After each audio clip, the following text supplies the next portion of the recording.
రూపంలో గీసి తయారు చేసి పుస్తక రూపంలో మరి అందించడం జరుగుతుంది.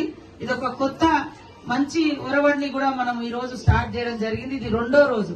రాష్ట్ర వ్యాప్తంగా కూడా ప్రతి అంగన్వాడీ సెంటర్ ఒక దేవాలయం లాగా తయారు చేస్తున్నాం.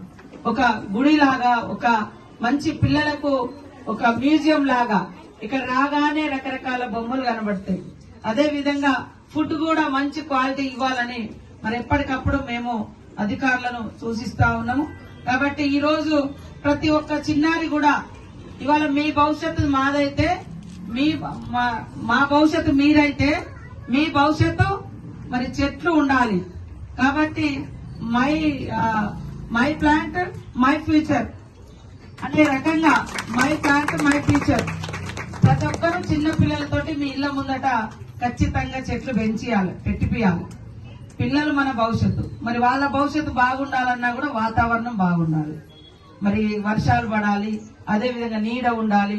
ఇక్కడ మనం సిటీలలో మొత్తం ఎటు చూసినా కాంక్రీట్ వాటే ఉంటది, పచ్చదనం ఉండదు. కాబట్టి మన హెల్త్ బాగుండాలన్నా కూడా చెట్ల పెంపకం మీద కూడా దృష్టి పెట్టాలి.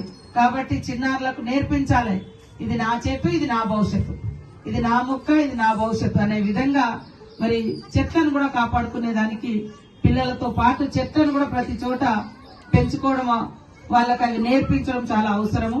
కాబట్టి ఈ రోజు ఒక మంచి కార్యక్రమం, ముఖ్యంగా నూతనంగా కూడా ఎన్రోల్ చేయిస్తాము. పిల్లల్ని పంపియండి, మా బాధ్యత. మీ పిల్లల యొక్క భవిష్యత్తు మా బాధ్యత. ఇక్కడ అయిపోగానే మరి గ్రాడ్యుయేట్స్ లాగా ఇక్కడ కూడా ఏమైనా ఉండొచ్చు. నిన్న మేము మా దగ్గర చేసినాము గ్రాడ్యుయేషన్ లాగా.